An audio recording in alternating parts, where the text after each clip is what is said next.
the target. You are authorized to fire at will.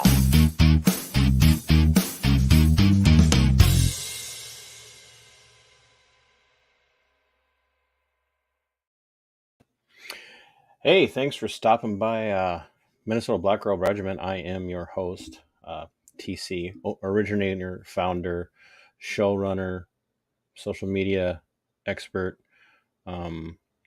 scheduler. I do it all. And I do it for peanuts, honestly. I definitely don't do it for the recognition. But you guys, this is a uncommon Wednesday night stream. I normally do my Monday night musings, and then I normally do my Tuesday night show over on Right America Media and New Right Network, Veteran Nation with Mike Skipper Arthur. And then, whatever else comes up. Well, something else has come up. I'm gonna just put him on blast. I'm gonna make him come in and defend his position on this. My good friend Walter Hudson, who is a representative at the Minnesota Marxist. Well, the Don't California My Marxisota. It's in the title, folks. At this point, I might almost prefer we California'd our Marxisota the way things are going. I've never seen anything move this far to the left this fast. But Walter and I have been friends for several years. We've co-hosted a show together. I even got to go do a radio show. Walt probably forgot about that or chose. No, Walt says no. He's off screen. No, I did not forget. Yeah, I haven't been invited back since I brought TC on with me. Which is not true, but we co-hosted, I think it was Mitch Berg. Yeah, we co-hosted Mitch Berg from Northern Alliance Radio Network over on AM 1280 The Patriot, and all I could do the entire time was listen to their advertisements for the burger joint across the road, and I never did get a burger out of the deal. I don't know how that worked, but yeah. Walt's going to come on, and he's going to give us, here on this episode of Navigating the Northwoods, Walt is going to give us the bird's eye view of what exactly is taking place in the Minnesota House of Representatives, and actually throughout the legislative process since he took office back in January. He just recently won election, and this is his first time at this level. He was a city council member I can't remember. He was on the city council, and so he's not new to being a public servant. I told him a long time ago that I saw him as a statesman, and he has definitely proven that in his go around up there at the Minnesota State House. But before I bring him in real quick, you guys check out the merchandise. I've got mugs. I've got these. This is a really good summertime thing, folks. You can sip your tea or your hard lemonades or your craft brews, whatever you want. I got shot glasses. I also have coffee with shiny new presentation in the bag. Best coffee you will ever have. It's made by a vet for a vet. And it is a custom blend specifically for me, which is why my label is on it. So if you want to know how to get a hold of any of that merchandise or want to support me, you can buy from me. You can send me an email at mbrrpodcast@yahoo.com. And if you'd like to head over to my Subscribe Star, I would love to have you guys on there. I'm going to be adding in some bits and pieces from my video diary of the investigative process, or from during the investigative process that the Olmsted County Sheriff's Office put me under for my podcast content. And I'm going to be putting that up on Subscribe Stars for the people who support me over there. Think Patreon only without having to worry about getting canceled every time you say something on any social media platform, because that's what Patreon is known for now. So without any further ado, we're going to bring Walter in. Walt, thanks for doing this. We already have 3 more viewers than I would normally have on a Wednesday night. All right. Well, hey, that's the power of Walter right there. 3 more viewers. That's what I bring to the table. I don't think that's all you bring to the table, but you definitely have brought some people to the table. And for those of you that are watching, this is a big deal. I've got an elected member of the Minnesota House of Representatives in the minority, a minority in the minority, by the way, although they don't treat him like he's a minority in the minority. They treat him like the redheaded stepchild that he probably is in their eyes. But yeah, you've had your work cut out for you. Tell us a little bit about the process from after winning the election and into, how did things go leading up to getting sworn in? Well, that was the most surprising aspect of it for me, actually, is that I kept expecting. So I won't bury the lead, right? Um, the the most surprising aspect of this job for me has been the realization that there is no establishment. And by that I mean as soon as I got elected, I kind of expected that at any moment there were going to be a couple of guys in dark suits who were going to knock on my door, and I would answer, and they'd be like, "All right, son, here's how this is going to work," and they'd like give me the lowdown on what was expected of me. That You never were going to happened. get a visit from the political men in black, is what you were concerned Yes, of. That's what- yes, that never happened. And then once I got sworn in, I was like, well, I mean, it's got to happen at some point in the next week or two, because I'm like actually in committee hearings and going to be voting on stuff. So somebody's going to have to come along and tell me, what's expected of me and what the program is. And it never happened. So that's kind of been the biggest surprise to me, is the fact that it really is. This is much more like high school than it is like the Illuminati, which, Well, I don't know if that's a good thing or a bad thing, but it is what it is. Well, yeah, based on some of the descriptions that I've heard, because I had more, on and he kind of just the way he described it was what I was hearing was reminding me of high school far more than it was some organized deep state. Actually, I think there are some aspects where I think the organized deep state might be less dangerous than high school cliques. Yeah, well, don't get me wrong. I mean, there most definitely is a deep state. There's no doubt about that. It's just that they are all on the Democrat side, right? So there's all the bureaucrats, the administrators, the commissioners of every department, all they're locked in on the left. And I very much get the impression that on their side, they get marching orders, sort of. I mean, at the same they're also, I think, it's kind of a combination of, on the one hand, I think their moderate members get told what they're going to do, but their crazy radical members are leading them around by the nose.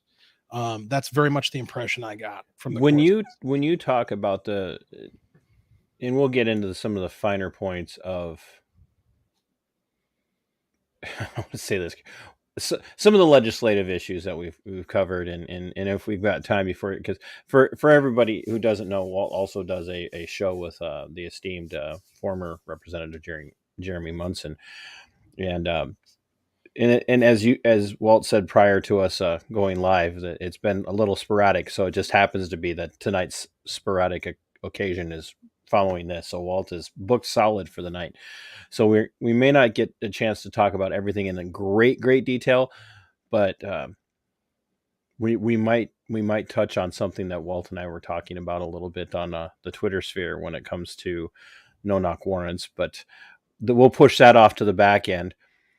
Where was I going? Oh, do you think that the totality of the DFL, how many are actually radicals, how many are moderates, and how many of them are confused as all hell and don't recognize what's actually happening to them? Because the way the votes look, it does not look like any of them are confused. Intimidated to some degree, maybe, but it looks like there's an awful lot of radicals and people who are afraid of them. Yeah, I mean, I'd say it's a third, and a third. So 1/3 true believer, radical, communist socialists know exactly what they're doing, committed to deconstructing Western civilization. That's probably a third of them. And then there's a third that or in that second category that you described, of just kind of along for the ride, and they prefer to be more moderate than they are, but they're being strong-armed by virtue of the fact that they have a slim majority and they need to stick together. And then there's a third somewhere in the middle that they just are happy to be here, and they're going to do whatever they're told and go along to get along. That sounds about right. And kind of as a segue, transition, lead up to the radical, some of the more radical stuff that we've been dealing with. I've been, and I think when I had Mitch on, I might have actually, because I had Mitch on a few weeks ago, and I might have said it with him, but I know I've said it on Twitter and in some other places that I kind of, and I actually told Mark Bashofsky last night because I covered the Jensen event in Rochester, and was actually really kind of stunned by what I heard from Jensen last night in a very positive way. And but I told Mark Bashofsky last night and somebody else that I'm at that point where when I look at Democrats, not people holding these elected servants positions, but people who are traditionally just known for voting Democrat. And they vote Democrat. They don't care who the candidate is. They always have the DFL signs in their yards. The Republicans have had a bit of a issue with holding them accountable for how they vote and say, well, they don't know what they're getting. And the more I watch, because the DFL has been moving harder and harder to the left over the last several election cycles, I have a perspective of they knew what they were voting for. I don't know that I can give them a pass and say, maybe they didn't all know they were going to get Chris Lee Finke, but, and I know I could say things that you may not be able to get to for ethics reasons, according to the House, but they knew what the party was about. And so even in voting for a moderate, they still kind of knew what they were supporting. And I just have a hard time giving them a pass. And I think it might take a gut check on the part of a lot of Democrat voters, DFL voters in Minnesota, to hear, look, no, whether you like it or not, you are causing this. You're causing this. Do you think that's a hard sell, or do you think there are still quite a few Democrat voters out there who just have no idea what they're getting into?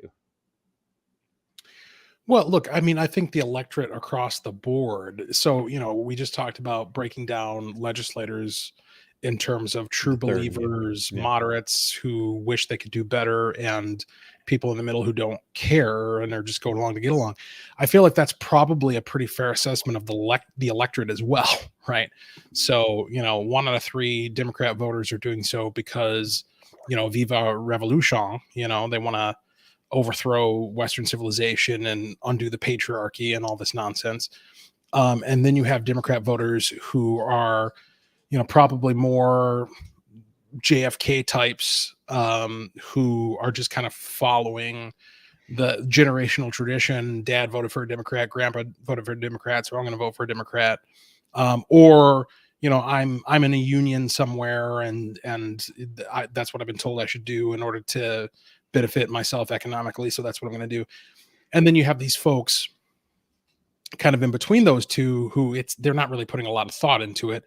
It's more of like a social conformity thing of, I want to be thought of well, and all of my friends and all of my favorite Hollywood actors are Democrats, so I'm going to be a Democrat too. And so, when one of the frustrations that I see and experience as a conservative and Republican is this notion that we've got to wake people up. We got to get the message out. We got to convince people that all these terrible things are happening and the Democrats are responsible. I don't think that's the mission.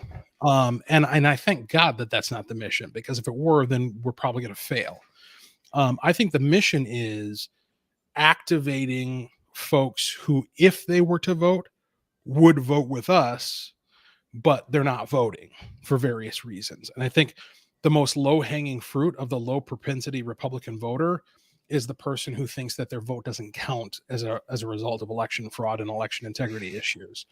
And so to me, the number one mission is to get to those people and to show them the results from 2022 and be like, look, I've got a colleague in the House of Representatives, a Republican from the Iron Range, who won her race in a recount by 15 votes.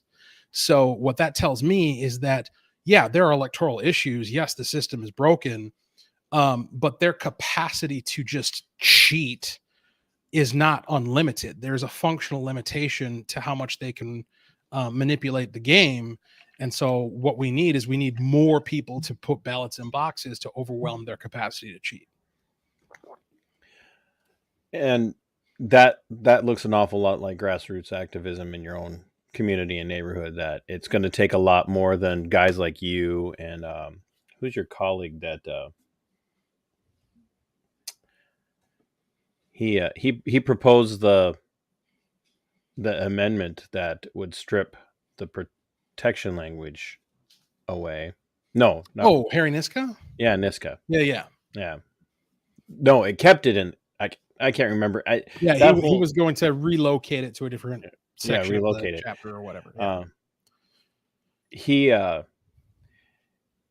He and you're kind of having this fight, but not you aren't fighting, but you're having this fight with this agenda in the House and in the Senate ultimately, because you're all are in that fight against it in both sides.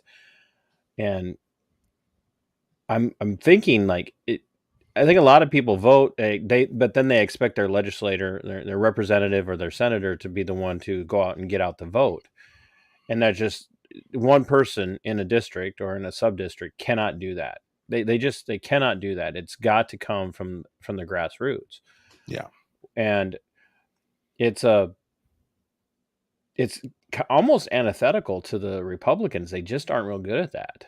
The Democrats have always been good at it, for a lot of reasons, have always been good, getting out the vote. But the Libertarians, the more, the Mises Caucus type Libertarians and, more liberty-minded, ironically, Libertarians who don't side with the left on everything are actually really good at that grassroots activism. And you're starting to see them make some headway in places where the Republicans are losing ground because the Republicans haven't learned the lesson and gone out and done the grassroots with the individual voters out there talking to their neighbors, having those conversations over the backyard fence and passing that information on at, the local pub or the restaurant or the coffee shop or whatever. And I think it's, I think you're right. It's going to take that. And then also hoping beyond hope that some of the DFL voters are going to take a look at what's going on in this cycle and go, what in the blue blazes, literally what in the blue blazes is going on here? This is not what I voted for. So how soon after session started did the radical nature of the leftist Marxists and the DFL slap you in the face? How the first floor session, because that's when the first bills were introduced, and House File 1 was the ProAct, which is the abortion law, which has now been signed into law. That is the most extreme abortion policy, not just in the country, but in the world. Puts us on par with North Korea and China. And what it says, in essence, is that there's a jurisdiction. We're going to draw a circle around unborn life and just declare a jurisdiction of anarchy within that circle. So anything goes. You can do anything you want to unborn life at any time for any reason. There are no guardrails. We're not going to do anything to protect women. We're not going to do anything to protect minors. We're not going to do anything to notify parents. We're not going to do anything to license or inspect the facilities. We're just going to just see no evil. Like anything that happens regarding unborn life, it's all cool. We're not going to ask any questions. We're not going to keep any records. We're not going to do anything. It's just total anarchy. That's when I knew this is what we're in for.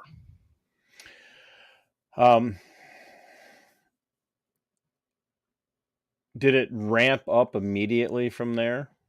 Did it, was there any kind of like, once the ProAct was introduced, was there any kind of like, take a step back and let's do something a little bit more normal? Because from the outside looking in, it seemed like, oh, hey, ProAct, great idea. Let's do something even more radical. And it kept seeming to port just like a funnel. When you pay attention, a lot of people have no idea what's going on, but. Yeah, no, that's definitely what it felt like. I mean, so going back to that first floor session, so HF1 was the ProAct.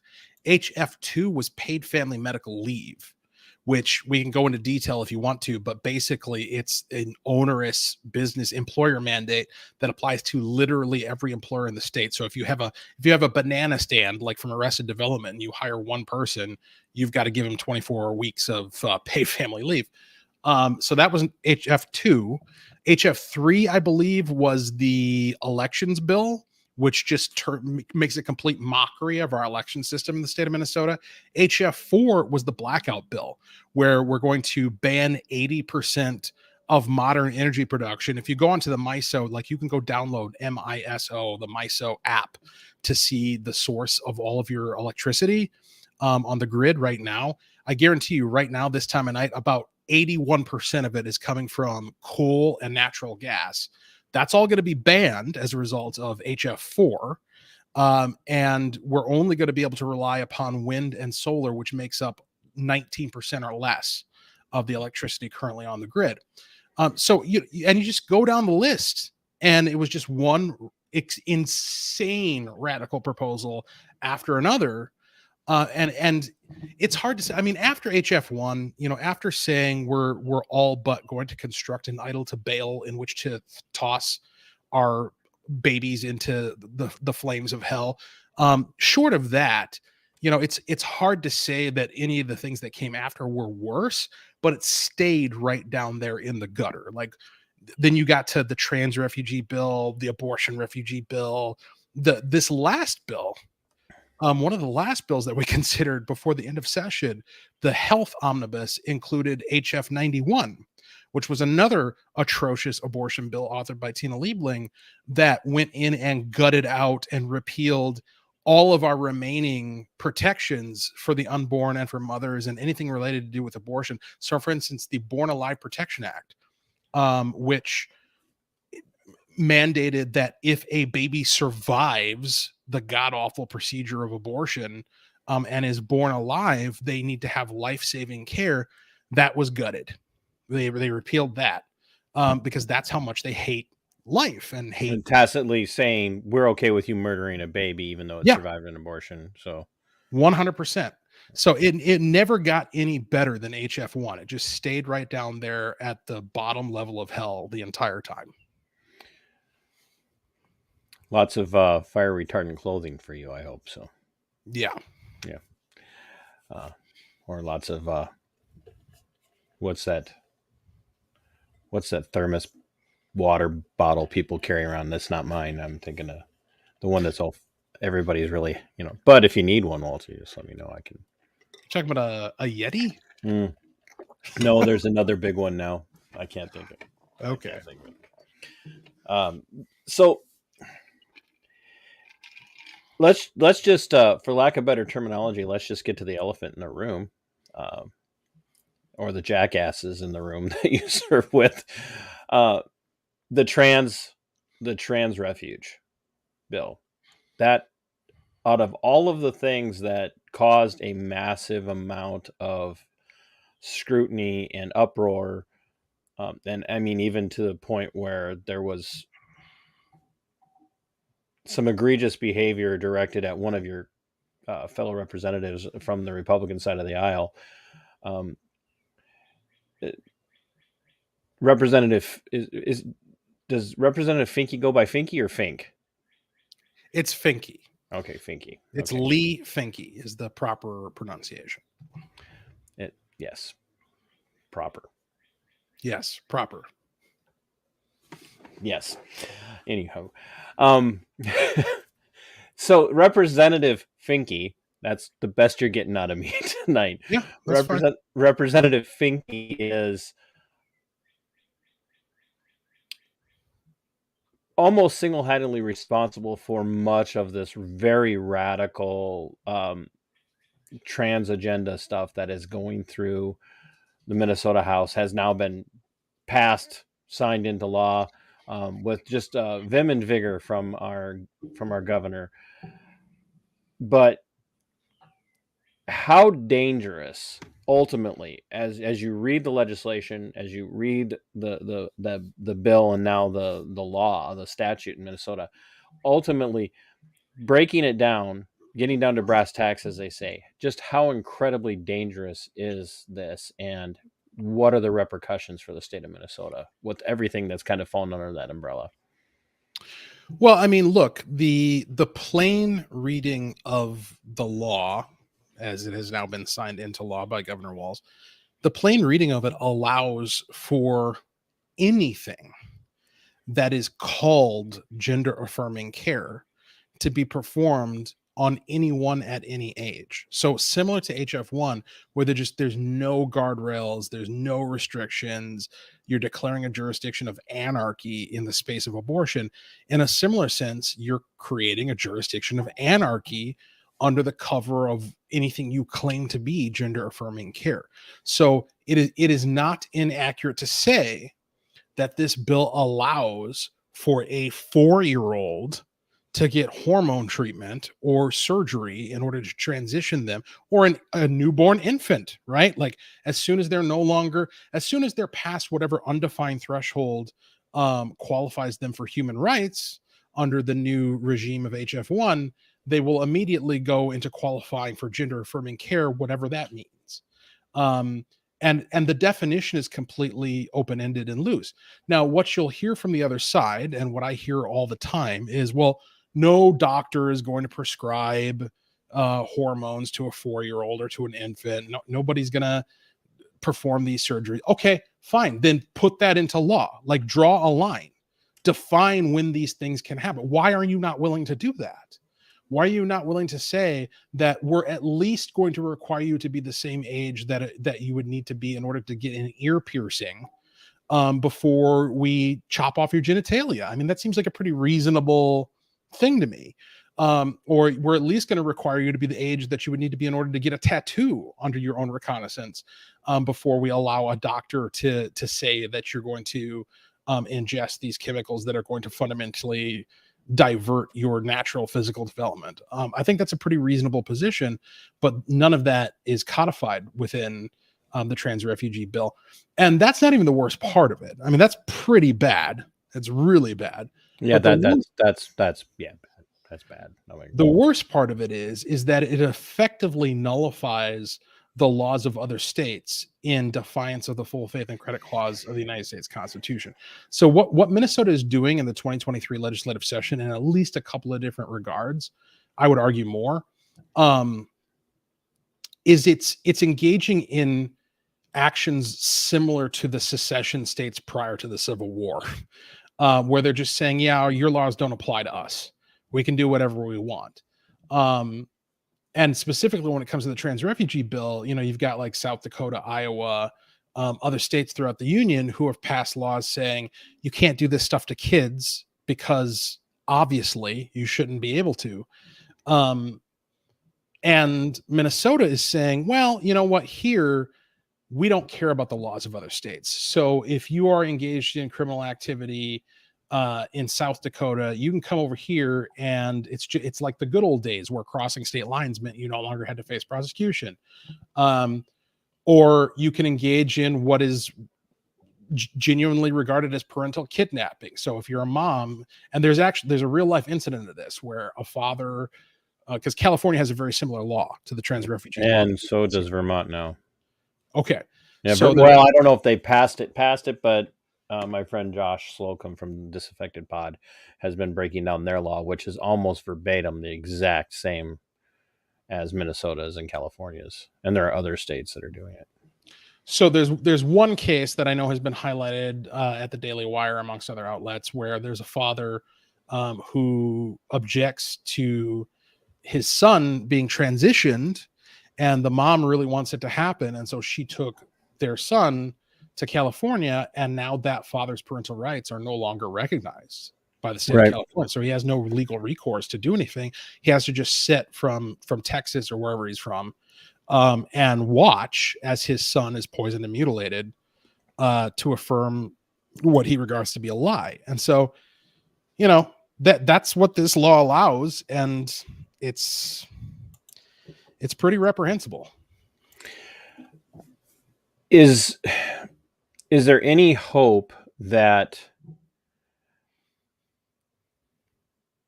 other states will be able to step in to the morass of all of this and say, look, this this unnamed parent, so that we're not saying it's only women or it's only men, Yeah. but this unnamed parent has decided that they want to take their child through the transition process, and it's illegal here in our state, and they've now also effectively caused the alienation and deprivation of parental rights for the other remaining parent, and say Minnesota will not honor a extradition or a warrant for this individual's arrest, and then take that to court outside of Minnesota and push this in the courts and get anywhere with it? Or is that just going to be virtually impossible?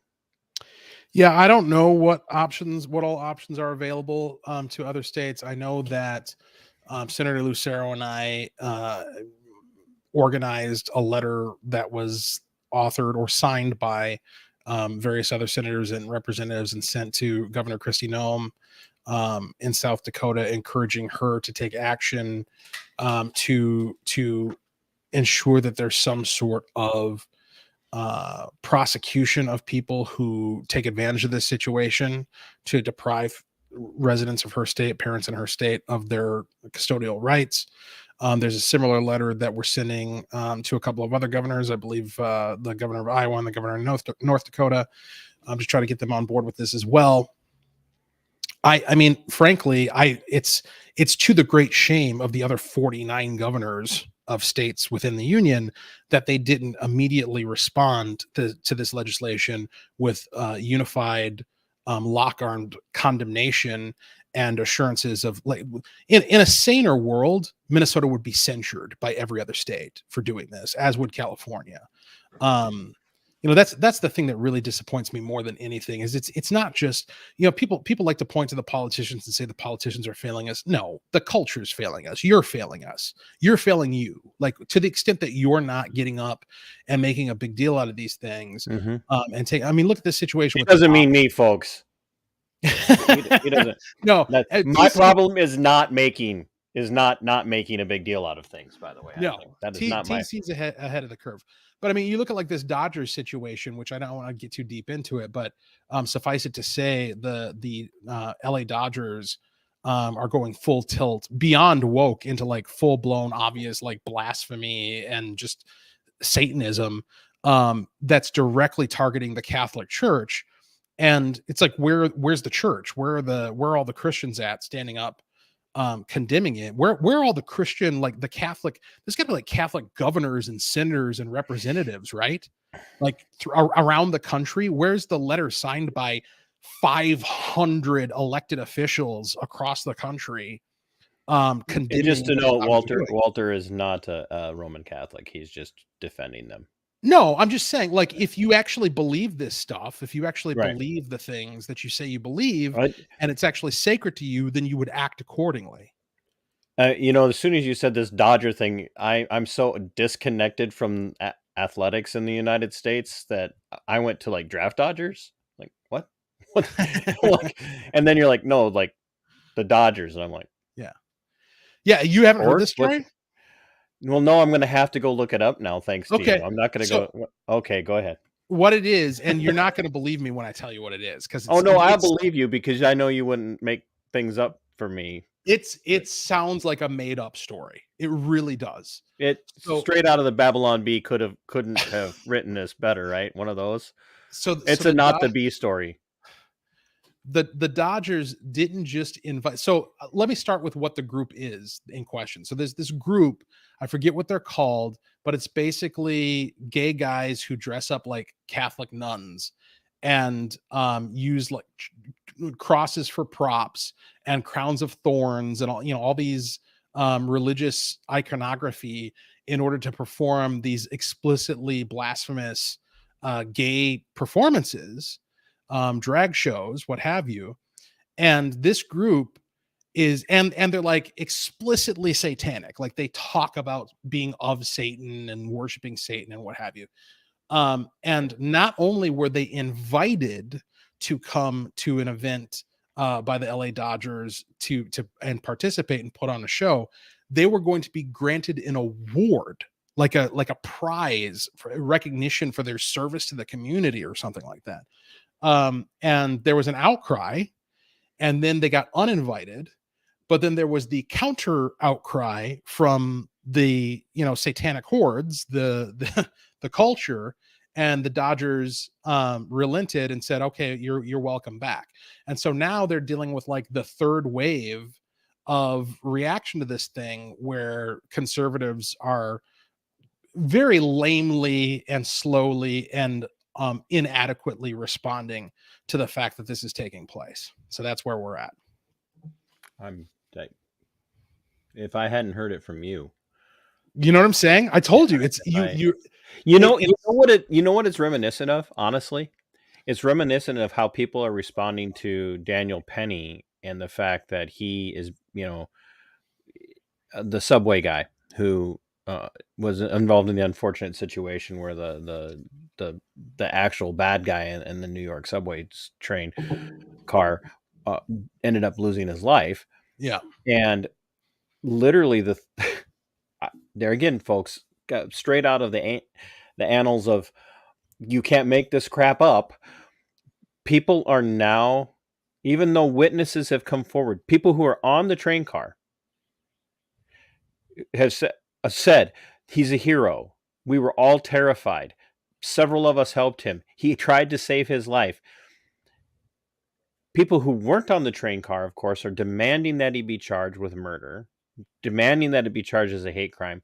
And they're now also demanding, because you can't make this stuff up, they're demanding that all of the bystanders who didn't intervene to protect the guy who was being subdued be charged for not intervening.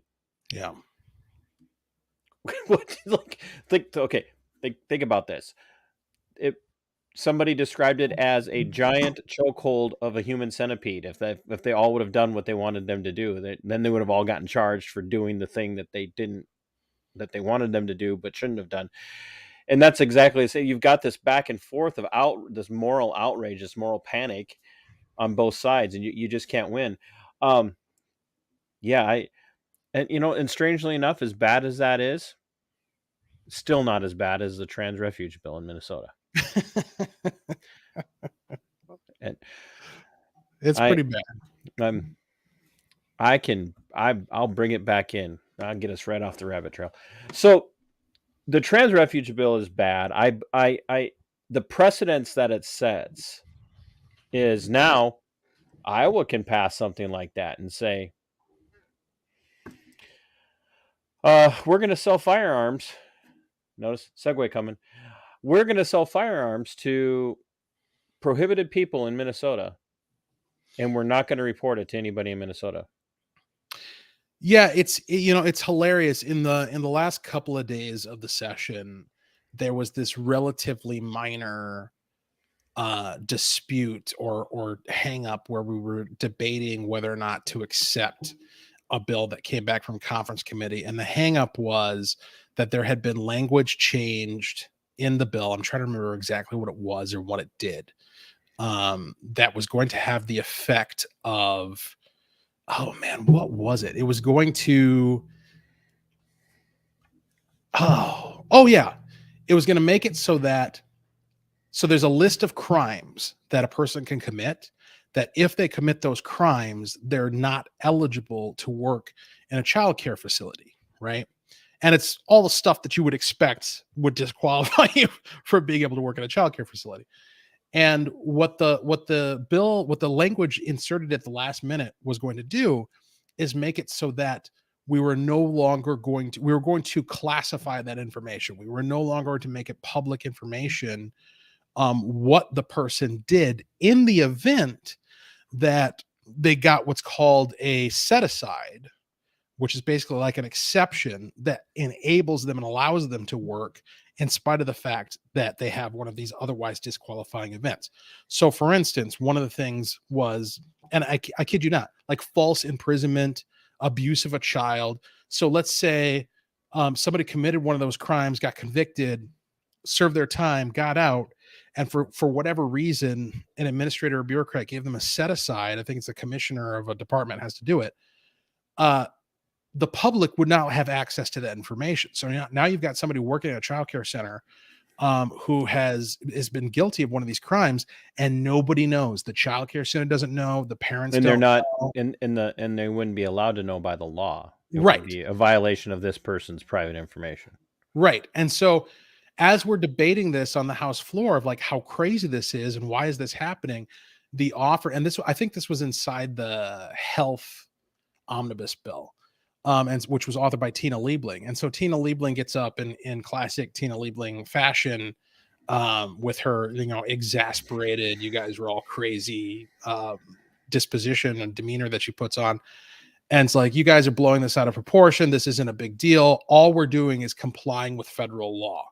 The department of such and such told us that we need to make this change in order to comply with federal law. And so that's why we're doing it. And I got up and I'm like, what are you guys talking about? Like, don't pretend you care about federal law. In this session alone, not only have you created an abortion refugee bill, which says that we don't care about the laws of other states when it comes to abortion. You can be guilty of crimes in South Dakota, but move to Minnesota and get licensed as a teacher. We're totally cool with that. You also passed the trans refugee bill, which nullifies the parental rights of people from out of state who don't live in the state of Minnesota. I mean, imagine that, a state passing a law that cancels parental rights of citizens of the United States who don't live in Minnesota. That's astounding. And then third, you gave driver's licenses to illegal aliens. And in this same bill, the health omnibus bill, you're going to extend access to Minnesota care to those same illegal aliens. So don't tell me that federal conformity is a priority for you. Are you kidding me? Like, who do you think you're kidding here?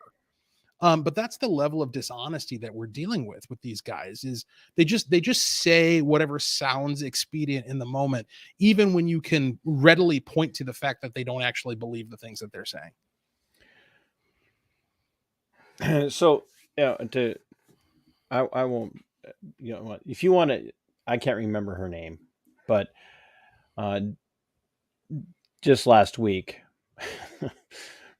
because I brought up, the firearms issue, and Iowa all of a sudden saying, well, we're going to be a firearm sanctuary purchasing state for Minnesota residents. And, we'll run them through, whatever we do, but we're not, and we won't report to Minnesota that they bought a firearm from us.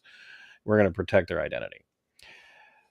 You have a colleague on the other side of the Marxist side of the aisle who came out and in a very self-assured and confident way stated, look, I took constitutional law. And what all of you need to understand is that the Constitution limits these freedoms, these rights, in the interest of the good of the public, for safety. Mm-hmm. I'm not a constitutional scholar, and I was able to share with her on her Twitter page where this video was posted that she was wrong, and then even quoting the fire in a crowded theater remark from Holmes, she was way off base with that, and that even Holmes denied, but also was then overturned later on in the 1960s in another case. All of that to say she was using a constitutional argument to justify basically what is ultimately going to result in confiscation of firearms in the United States or in Minnesota. I don't see. Is it an overstatement to say that this is setting a trend or setting a precedence in Minnesota for them to basically seize firearms from anybody they want based on very veiled and secretive accusations? Well, God, I wish I could say it is an exaggeration, and I actually am struggling. The way you started, I was like, "Oh, he's going to set me straight here." But right, well, I actually was. That was my instinct. Is I'm like, well, that's a bit of an exaggeration. But then as I'm opening my mouth and starting to talk, I'm realizing, it really isn't, because what public So what safety. House bill? Let's deal with that. This is the public safety bill that got passed and now signed into law, and that's House Bill. You I can't want to say remember. 2909. It's all right. If that's accurate, I'm going to be shocked because I'm pulling it. So it's the House public safety bill that got reconciled with the Senate side. Yes, the And House Judiciary and Public Safety. So they took yes, two committees and smashed them together. and And they tried a lot of stuff, but the two big ones are the updated red flag legislation that is now state statute, and the expanded universal background checks. Yeah. So anyway, so just so people know, this is what we're talking about. Right. And so within the red flag provision, there's what's called a extreme emergency extreme risk protection order. And so what that is that's like a super duper mega red flag scenario. And what that allows for is under circumstances where a judge signs off on the situation being so emergent and so urgent that immediate intervention is required, you can have what's called an ex parte hearing, meaning that the person who's being accused is not present for that proceeding. And so the first you hear that your guns are being taken from you is when they show up to take them. Okay. This is an explicit denial of due process. It's inherently unconstitutional. It's the also Fourth Amendment violation.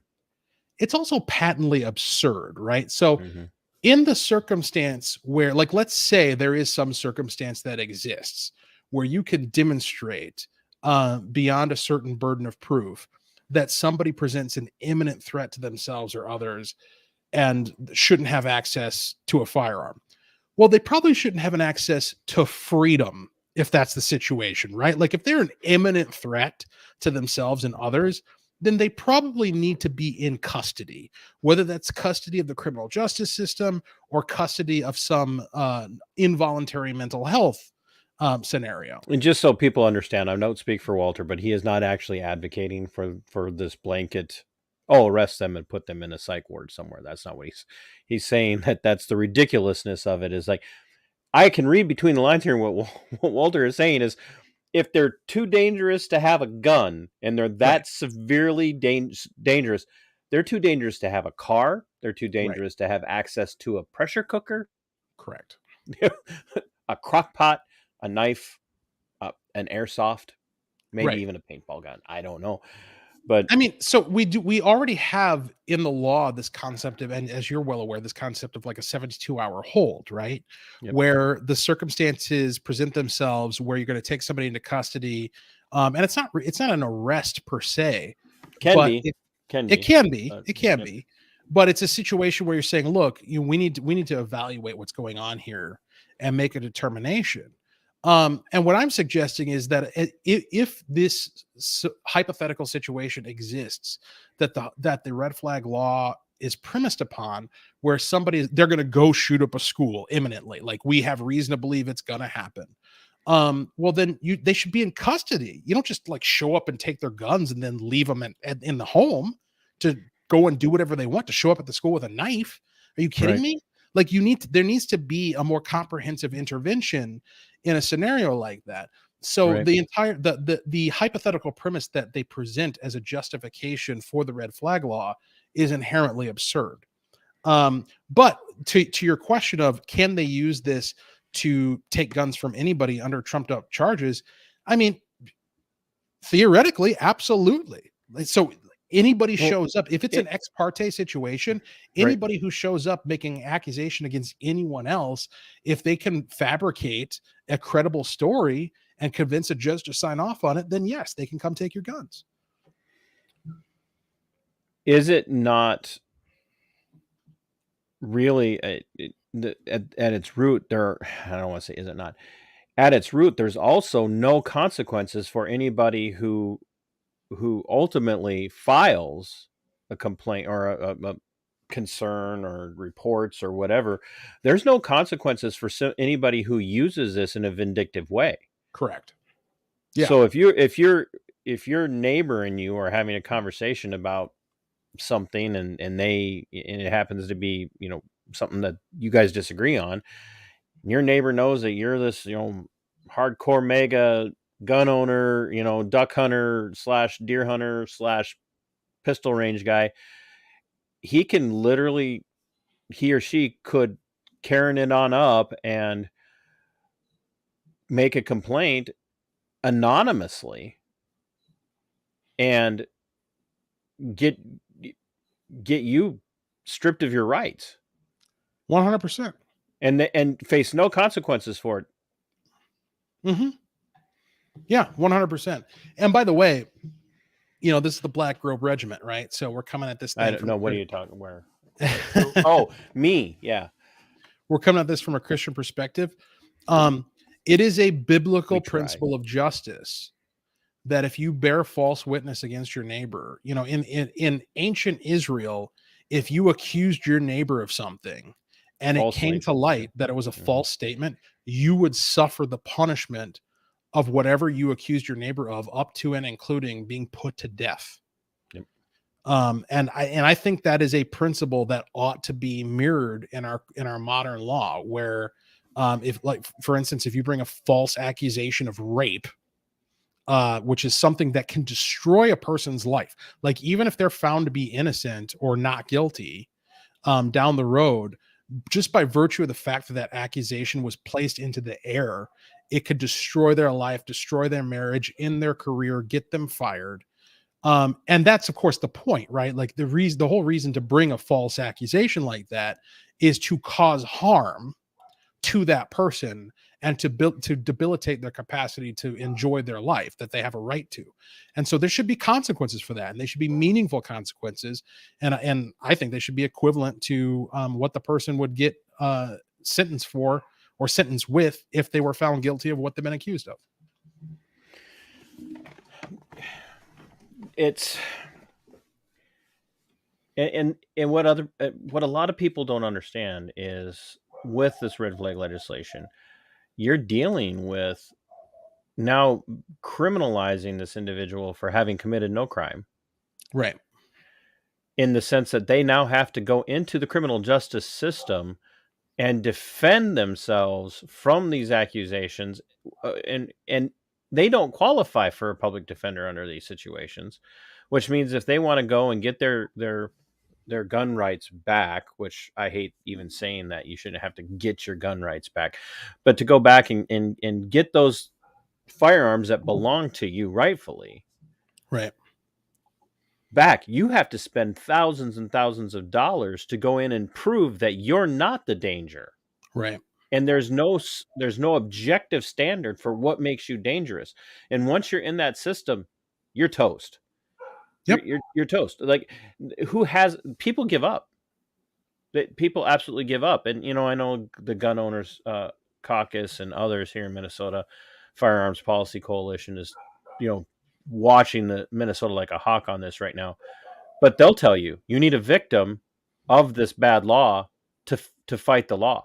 That's the terrible thing. You might be able to find a judge in Minnesota who might slap a stay of execution on this statute right now, but ultimately, to get anywhere, you need someone to be victimized by this to take it all the way through all the court system in the United States to get it struck down by SCOTUS. Because there's not a court in Minnesota at whether it be a district court or an appellate court or the Minnesota Supreme Court, that's not going to back this law up.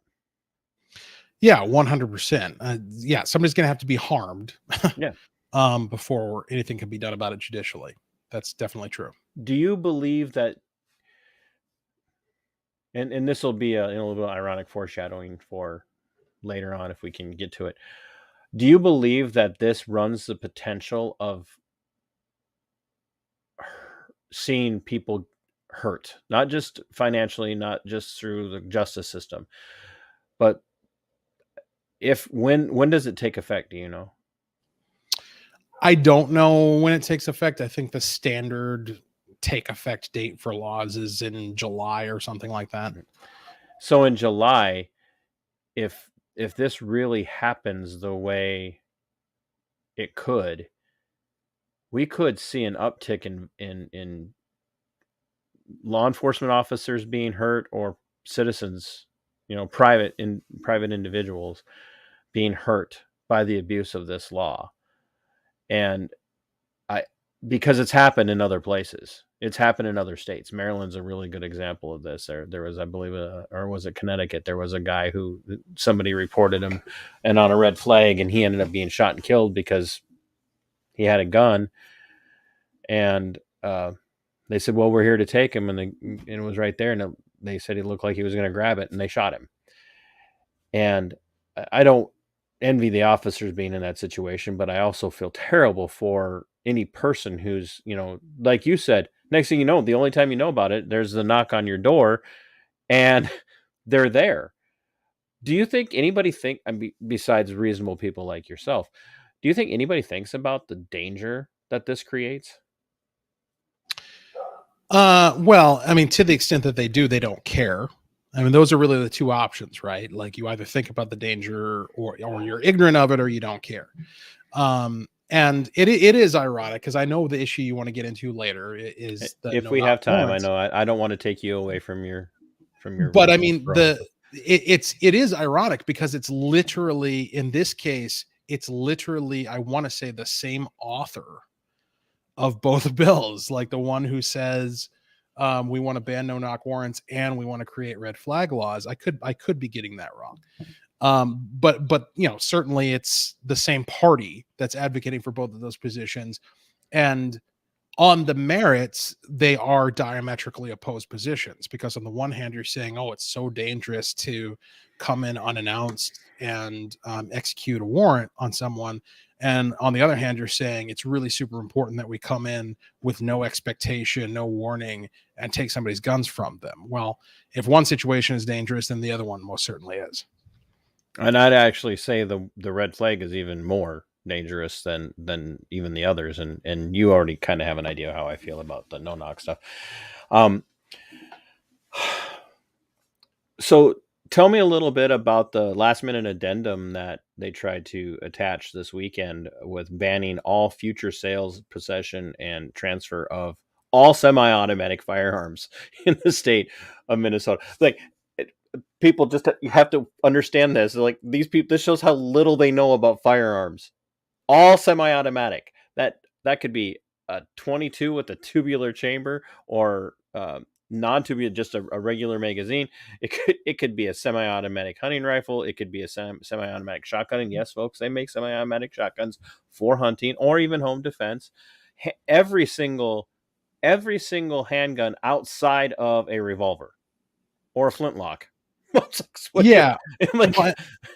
And that's just it, is that, this is the type of idea, because they often, with the anti-gun crowd, you'll get this really sophomoric argument that the Second Amendment only applies to muskets. Well, they must have been taking that premise to its logical conclusion with this bill of saying, we're just going to outlaw everything except muskets, or muzzle loaders. I actually don't have any insight into the process behind that bill, because everything gets very obscured towards the end, and things are happening fast and furious, and they're often happening without the class knowledge. Reunions to get to and all that. Yeah. So yeah, you don't have to mute. I can hear your dog. That's fine. It doesn't bother my audience. They're used to random noises throughout the show anyway. I don't mute when I'm taking a drink, so. She is, the funny thing is she doesn't bark.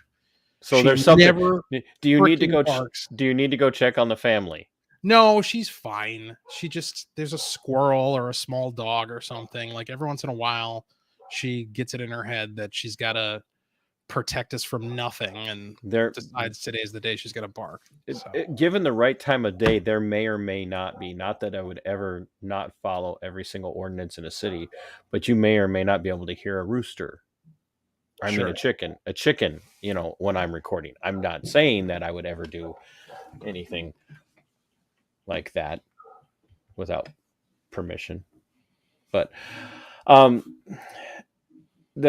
somebody had told me that particular semi-automatic question was not going to make it very far this session, but it will be introduced in the next session.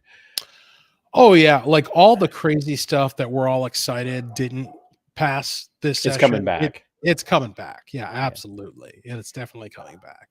So It's just like watching The Walking Dead and your favorite character dies, and then yet they get up and still now attack all your other favorite characters, because that's what's happening here. yeah. Constitutionally, this has been nothing but an onslaught of assaults on the Constitution, not just the Constitution of the state of Minnesota, but the Constitution of the United States Republic. And in one of the arguments that I hear Republicans make very often, especially when it comes to firearms, is, hey, look, I should have the right to defend myself from violent crime, whether it be out on the street or at the park or in my own home, or in public transportation, on the highway, or whatever it is. Do you think that's a misunderstanding, and does it hurt the Republican position, the constitutionalist position, whether they again be, the Constitutional Republic Party, the GOP, the more conservative Mises types of libertarians, or even just the general Libertarian Party of Minnesota, if we fall for the argument of self-defense? Because when you look at the Second Amendment, self-defense is a distant, maybe almost a tertiary argument to be made in the Second Amendment. Ultimately, what it exists for, and you and I I know you won't disagree with me, is for the defense of the people from an overreaching tyrannical state. I mean, that was in the forefront of the minds of the founding fathers, and then the author of the Bill of Rights, that they weren't thinking, well, gosh, if I'm walking down the street to go buy a fifth of vodka at the local kiosk, and some guy comes out with a knife, I need to be able to pull out a gun and defend myself from him. They were thinking, if the state shows up to take my property from me I need to be able to defend myself, not from a criminal. Well, okay, a criminal, but just not the kind of criminal most people think of. Do you think that's hurting the argument, or do you think it's a stronger argument to talk about self-defense from crime in as it relates to these issues? Well, I've never really thought about it before, and maybe it's because in my mind I conflate the two. So when I think of the concept of self-defense, it's all inclusive. I'm thinking of both self-defense from criminals and also self-defense from the state. But to your point, and I think you actually are onto something. I don't think that the founding fathers. I got to write down what time that is. That's going into short. I don't think that the founding fathers even contemplated the idea of guns for self-defense, because it was a given. Like there was no counter argument to that. There was literally no one arguing in 1776 that you shouldn't be able to use a gun in order to defend yourself from wildlife, from a criminal, from somebody who's attacking you. Like that was so deep. I mean, we're talking about like a man's a man's, a woman's a woman type stuff. Like that idea of you can use whatever is at your disposal to defend your own life was so deeply ingrained into the psyche of society at that time that it was beyond dispute. Nobody was even having that argument. And so I think you're right that the primary and perhaps exclusive intent of the Second Amendment was to ensure that the people had the right to defend themselves against a tyrannical state. That said, I don't know that anything is necessarily lost because, why do the people have the right to defend themselves from a tyrannical state? Well, it's because the right to life, the right to liberty implies that if somebody encroaches upon it, you should be able to defend yourself in order to maintain your right to life and maintain your right to liberty. That goes without saying, or used to go without saying, when it comes to criminal interactions. And what they were saying back then is the logical extension of that is that it should be applied to those who we elect to govern us as well. I would like, for once, and I haven't, obviously, like, you guys are busier and I'll get out, and you're all making speeches all day long, and yielding the floor and yielding time and asking it for time back and all that kind of. You guys, I wish it was more like that Parliament or the House of Commons That would be fun to watch. There'd be a lot more fisticuffs and insulting. I think that'd be great. To hell with decorum. But anyway, I would love for a constitutionalist Republican to stand up and go, the legislation that's proposed here today is precisely why the Second Amendment exists. I would love to hear somebody say that on the House floor or the Senate floor. I really would, because I've never heard that. I have not once heard any. No, maybe somebody did this go around, but I've never heard anybody say that. Yeah, I mean, I don't know that you haven't heard that because nobody would be willing to say it so much as I don't. They haven't been given the chance. Well, no, I don't know that there's been a, like, I can't picture what the thing would be. Maybe red flag laws, I guess, would be an example of this. You're coming to take my guns is a pretty good reason to have the Second Amendment. Hey, but they told us no one here is talking about taking your guns. Right. And they've said that. It's literally while what they turn around and actually pass laws, right, where they can come and take your guns. So, yeah. Gaslighting on the political level. So, I appreciate what you're saying. Is maybe it's I you know me. I would be. That's why I will never run for office and why I never get elected, because I would say those things. You should follow Representative Ben Davis. He's a first term member like myself. He's a actual pastor. He pastors a church. I forget what. Oh, we can't have that separation of church and state. I believe he's up from northwestern Minnesota.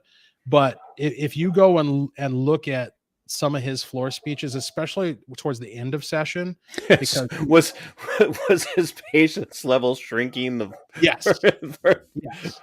And he went full, like, he just went full pastor mode towards the end. Replicating the cleansing of the temple.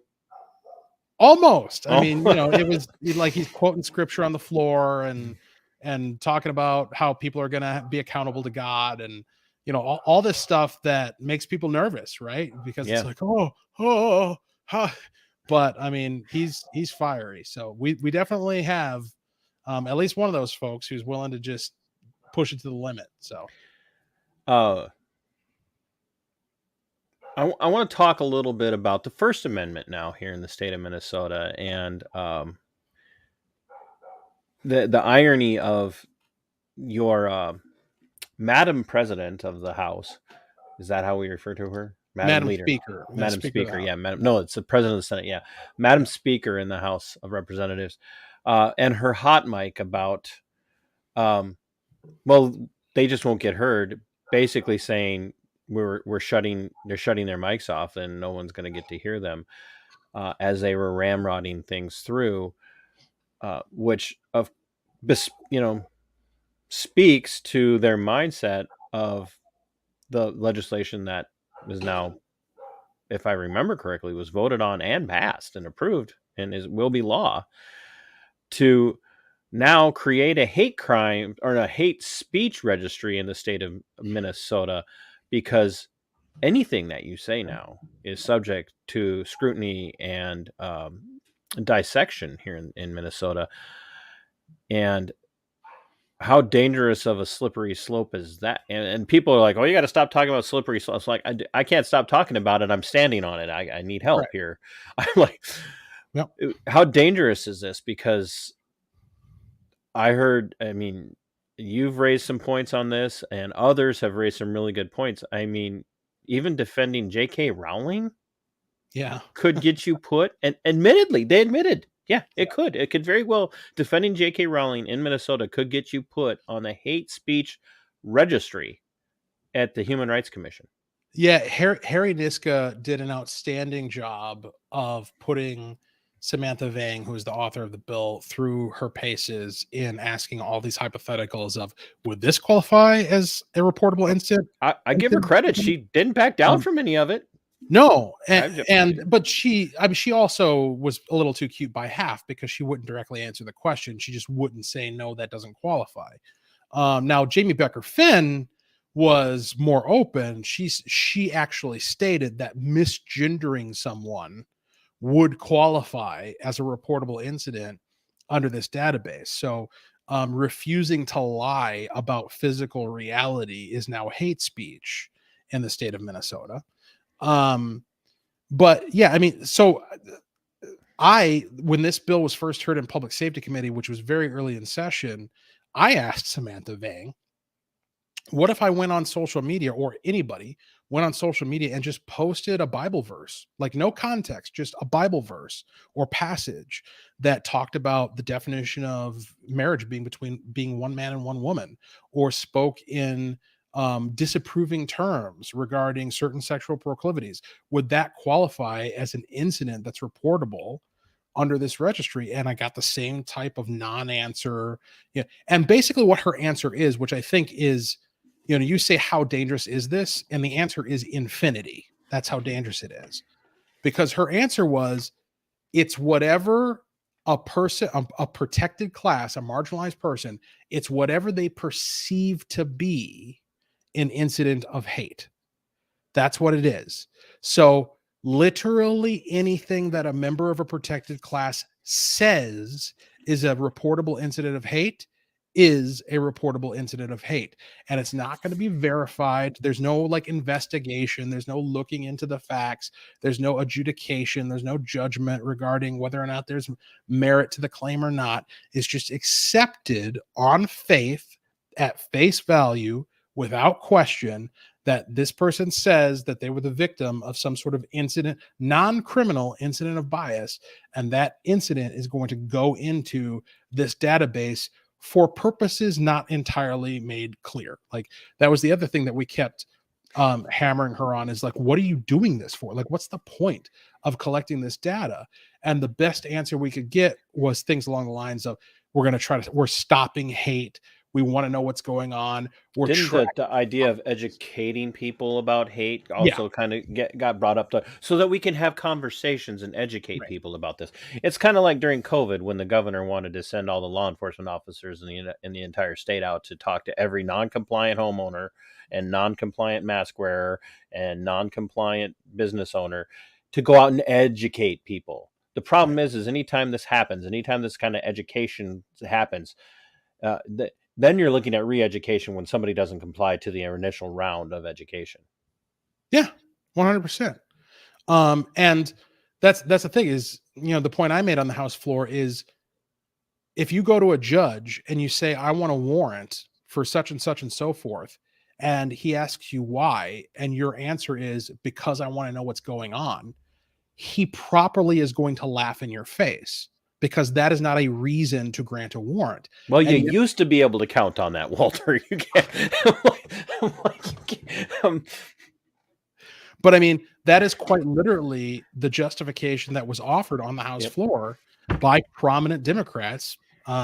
Chair Jamie Becker Finn, chair of the Judiciary Committee, and Representative Samantha Vang.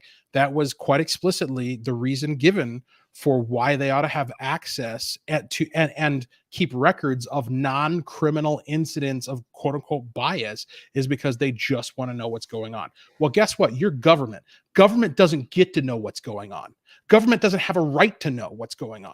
Government doesn't get to keep track of what people say or what people claim or what people do.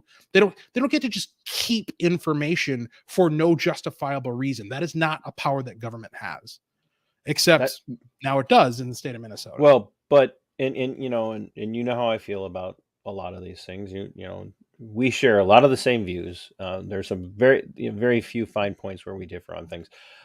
But I'm gonna throw this right at the feet of your average. When I coined the term NormieCon, you were one of the first people who ever heard that. One of the first times that you and I were on together here. NormieCons in the United States created this monster back in 2001 when we got all on board with the Patriot Act, and in the data collection that was happening there, because what we know now is they do listen to what you're saying. Right. And it has not just been at the federal state level, it's been at the state level, it's been at the county state level and the municipal state level, that where they are paying attention and they are recording these things and they are listening to you, they are tracking you. and they are keeping this information and saving it for a, so to speak, a tactical rainy day to be able to come in and say, well, we have this data that shows that you have these dissonant views, and some of it's very hateful, and we've determined that the stochastic terrorism is definitely in your future. And it goes hand in hand, and people need to understand this.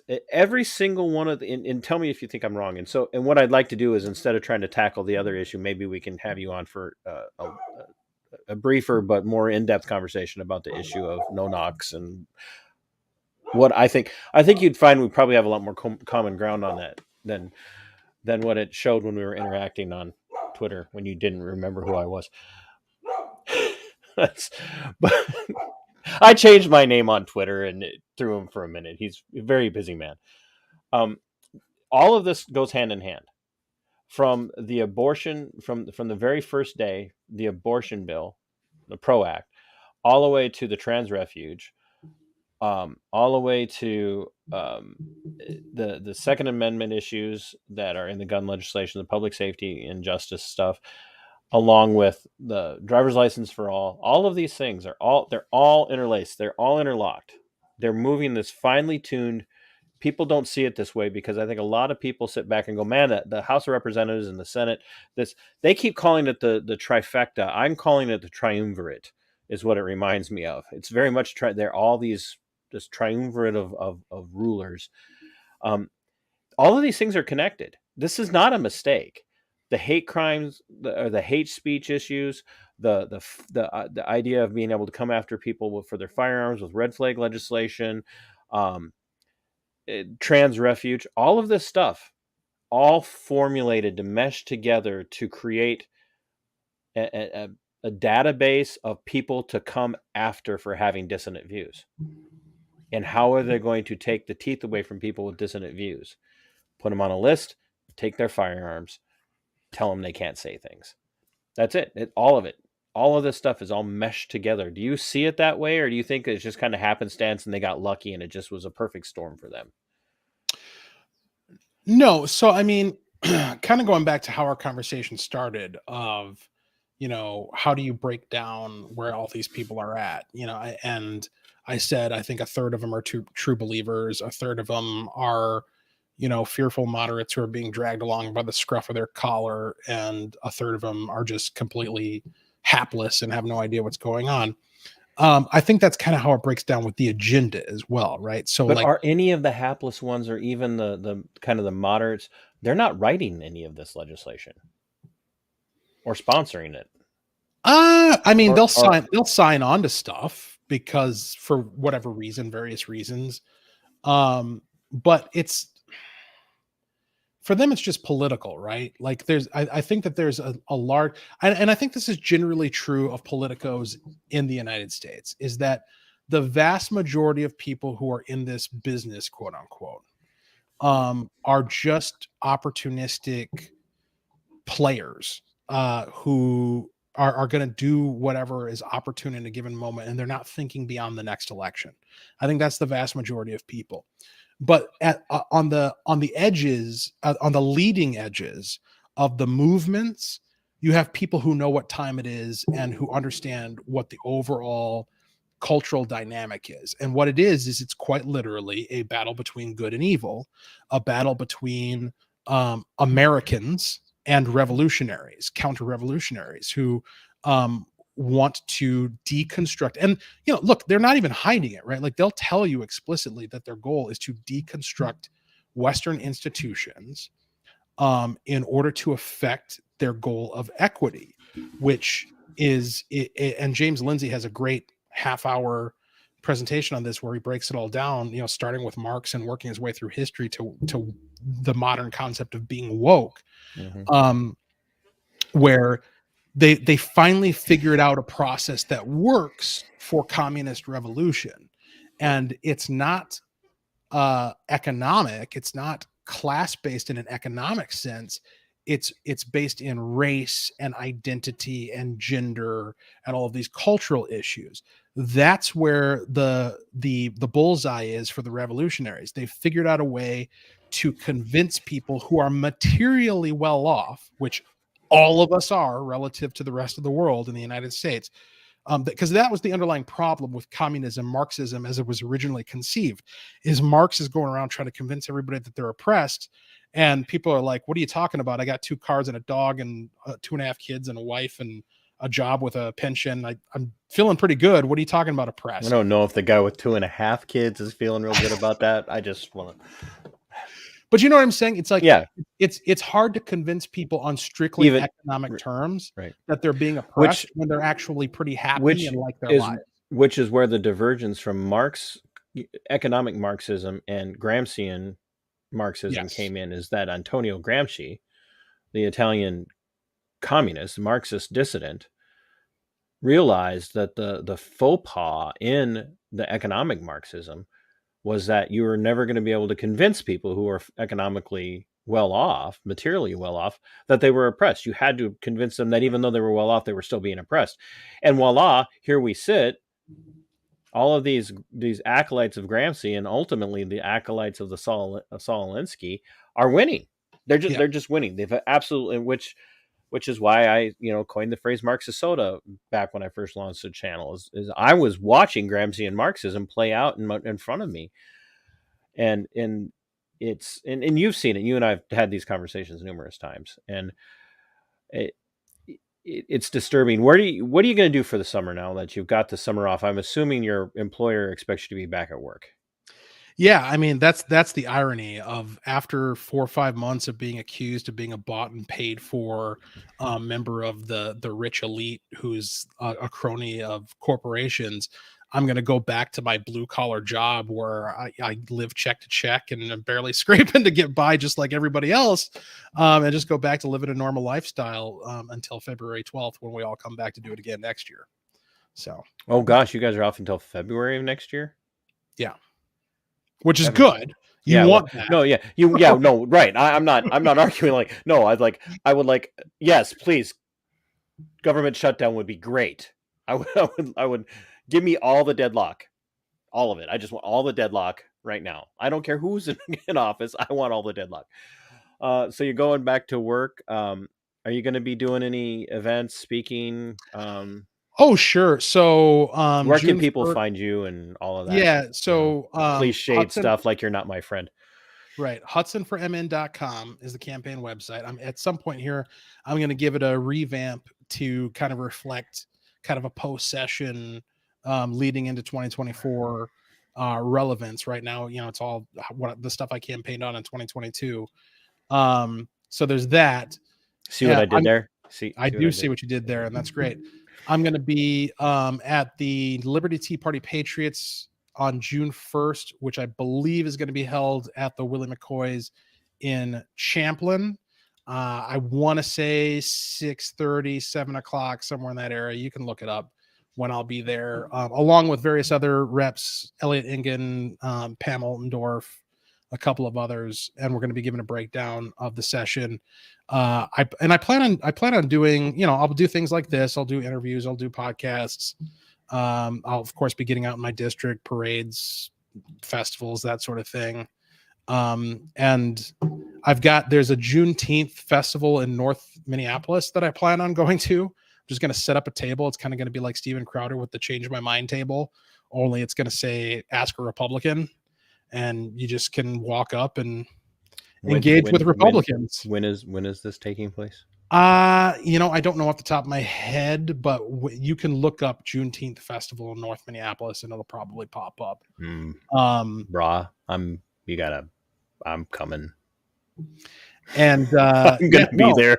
I'm gonna just streaming the whole darn thing. Yeah, no, that'd be great. I'm gonna invite.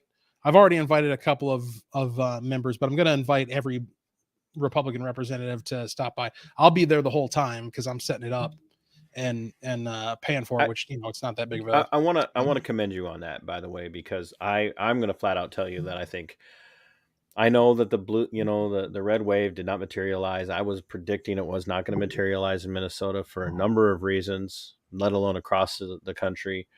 I don't think people have had enough yet. I don't know why they haven't had enough yet, but I believe that as a whole, Republicans could have done a hell of a lot better than they did had they really went out and did what Dennis Smith, who was running for Attorney General, did, and beat the Bushes down and wore his shoes out walking North Minneapolis.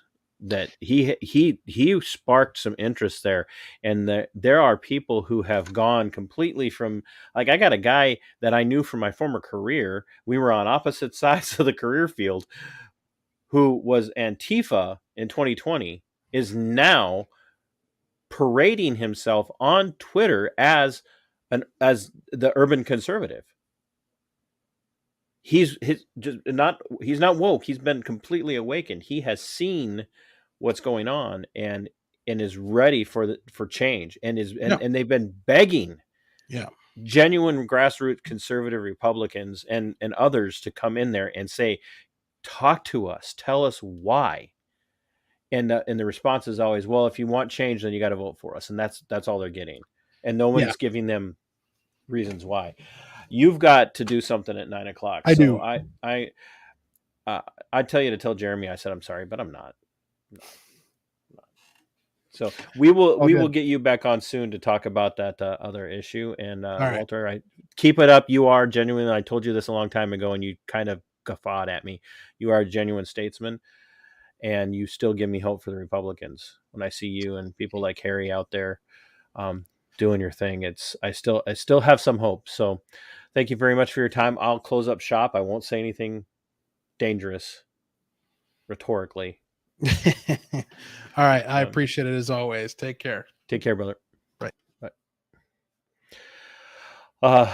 Ladies and gentlemen, Walter Hudson, he is a man's man. He is a statesman. He is not merely a politician. He is a genuine elected servant, and he does have what's in the best interest of all Minnesotans at heart and in mind as he goes about his business there in the Minnesota State House, and now goes back to his actual life, can go back to being a real person without having to endure the slings and arrows of the radical Marxist left here in the state of Minnesota. Folks, I cannot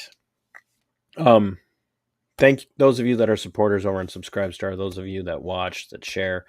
I can't thank you enough. I'm going to make a little bit of a personal pitch. I've been doing this for a little over 3 years. I have sacrificed a lot in that time. If you could go over to Subscribestar, please do so. Even at the $3 level, I will be very thankful for that. Life is not the same since they came for me. I may have won on a principle issue, but the people that attacked me, they got what they wanted. They had a very big impact in my life. And that's why I despise cancel culture so much. That's why you'll never see me talk about canceling someone on the left. Let market forces drive that.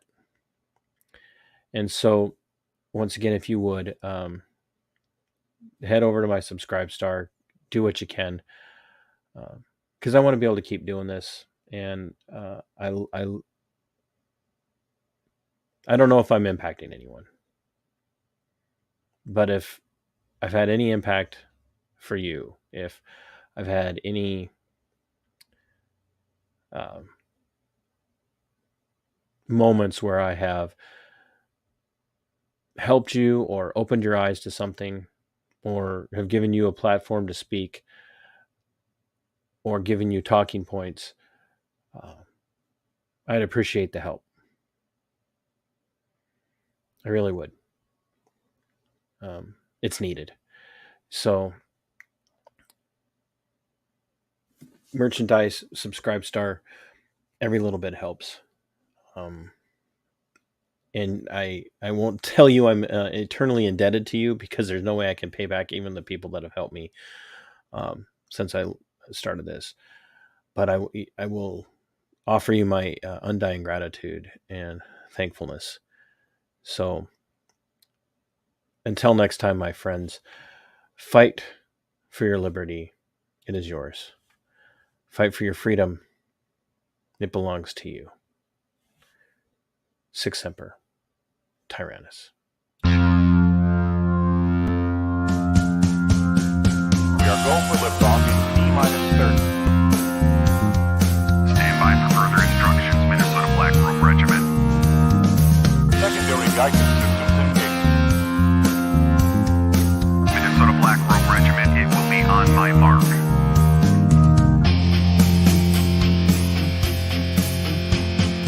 All systems are a go. All systems are a go. Minnesota Black Robe Regiment, you are over the target. You are authorized to fire at will.